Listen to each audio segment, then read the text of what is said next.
One of the most controversial things that are happening in the F1 world as of now is the flexibility of the floors on F1 cars. Allegedly, there are some breaches regarding this matter, as Wolff believes that Ferrari and Red Bull found a way to go around that allowed flexibility of 2mm on the plankwear and the skids. This is why the FIA has implemented yet another rule along with the metrics that should measure the vertical oscillations of an F1 car, with which a car will be forced to retire or make changes if it doesn't comply with these metrics. The rules are set to take place at the Paul Ricard GP, which is in 2 weeks, and if the allegations made by Mercedes are true, then we should see a sudden drop in performance in Red Bull and Ferrari. But on the other hand, Verstappen had some strong words from Mercedes and Hamilton regarding this matter. If you want to find out what the reigning champion had to say about the Mercedes' flexible floor, stick with us until the end of this video. The flexibility of the floor is a very strong factor that helps team fight the porpoising problem. It helps the new ground effect cars to benefit with a huge performance, as it allows them to run lower for an increased amount of downforce without a risk of wearing down the plank or triggering porpoising through floor strikes. Some teams believe that the current allowance of 2mm is being breached by other teams such as Ferrari and Red Bull, and Mercedes is the loudest one when it comes to this matter. Toto Wolff was, as he said, very surprised by the teams managing to get away with this alleged breach of regulations, as he added. Nobody had an idea until the FIA brought it up in the last technical advisory committee, which was to great surprise of all the teams. What's in the regulation and what the intent of the regulations is pretty clear. I mean, there's no argument why they could deflect more than what's in the regs. So a bit of a surprise to say the least, more of a shocker, added Wolff. Apart from him, another prominent member of the Mercedes team shared his concerns about this matter, the trackside engineering director Andrew Chauvelin.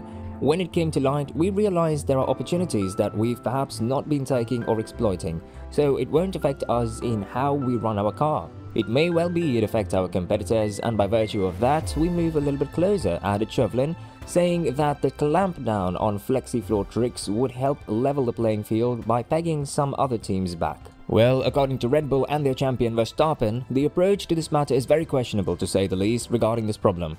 Verstappen believes that the Silver Arrows is a team that has probably shown the most flexibility on their floor this season, as he said. Well, what I didn't quite understand is that they are complaining about the flexible floors while theirs is the most flexible, added Verstappen. It seems like Red Bull and Ferrari won't have to make any changes when it comes to the flexibility restrictions on their car, as they believe it's perfectly legal the way they are running it now currently.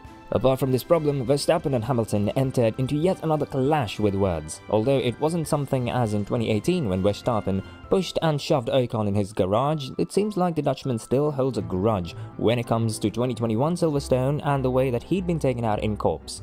This year, Hamilton and Leclerc raced fair and square for a couple of laps, but the Briton was able to prevail in the duel because of the fresher, soft compound tyres he had on his car compared to the old, hard compound tyres on Leclerc. However, the Monegasque did not go out with the proper fight, and the comeback takeover on the outside of corps was surely the highlight of their fight. This has brought the attention out of Hamilton, as he added, "I mean, Charles did a good job. What a great battle, very sensible driver. Clearly a lot different from what I experienced last year. Like corps, for example, 2 of us went through there no problem. What a battle.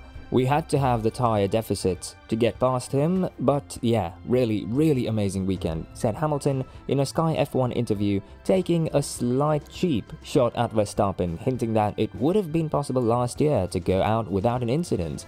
But the Dutchman didn't hold back his thoughts, as he had more to share on this matter. "I think it's quite nice that at 37 years of age, you can still learn how to hit an apex. He is learning, so that is positive. It's also good for younger drivers to know that you're still learning when you are 37 years old," added Verstappen, implying that he had no fault at all last year, and he's very happy that Hamilton was able to find the apex now and avoid yet another incident. "You can clearly see in the footage what was different compared to last year. I think Charles gave him less space than I did last year, so that says it all. And in the end, Lewis was the one who got penalized last year, so there's no point talking about that either," finished Verstappen, who also said that the comments from Hamilton have no effect on his performance whatsoever. "I just have to concentrate on what we're doing here. I think we're doing pretty well this year. That's what I'm concentrating on," finished Max, as he's currently sitting 34 points ahead of the rest of the field. he is currently sitting on 6 wins, and compared to Hamilton, who is yet to finish higher than P3 this season, it's safe to say that Max is in a different league. Well, it's clear that both of the drivers have different opinions on this matter, but with Hamilton being penalised last year, it shows that somehow he was to blame for the accident. It is possible that the FIA didn't want to punish him too harsh on his home track, and the fact that he celebrated the win with waving the flag while his opponent was in the hospital after the 51 G-force hitting the wall speaks volumes about Hamilton and his sportsmanship. To be honest, he did ask how Verstappen is after the crash on the radio, but that was it. What doesn't sit well with Max is the way that Hamilton celebrated after his main rival being outside of the race on such a cheap matter, which is something he pointed out in multiple interviews. As for the upgrades, Max's teammate Checo Perez also believes that he'll be much faster and better with the new additions to the car, although the Mexican was able to win the Monaco GP and had decent race finishes. Anytime he finished the race, he said that the car is starting to distance itself from him with the new additions. On the other hand, he feels like Max will continue his domination and will continue to drive in a league of his own, saying, "I think the development of the car I haven't been as comfortable with it as I was in the beginning. Let's put it that way. So I think I've got some work to do to understand what's going on." In further elaboration, Perez continued, "Well, it was just going away from me in terms of how comfortable I was in the beginning." Perez also spoke about how he feels when Max wins the races, saying, "I want to beat Max, that's no secret. But I also want the whole Red Bull team to do great. Max wins is not great for my championship hopes, but at the end of the day, I'm Mr. Happy because it's my team." The competition is only increasing, so it's important to keep pushing hard and keep going forwards. Having another couple of zeros, it will kill the championship for sure, but hopefully reliability issues are gone now and we're able to finish races. That's the most important thing, finished Perez.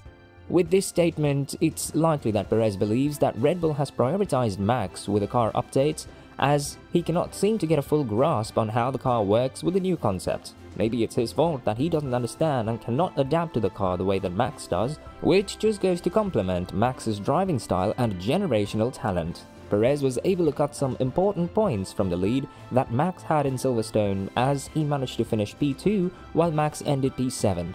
This means that Perez got 12 points in the lead, but he cannot always hope that Max will have problems with his car for him to score good points. So, what do you think will happen between Max and Hamilton? Do you think that they will go in a head-to-head duel like last year, sometime this season?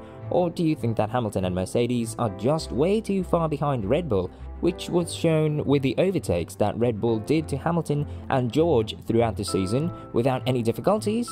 Let us know in the comments below.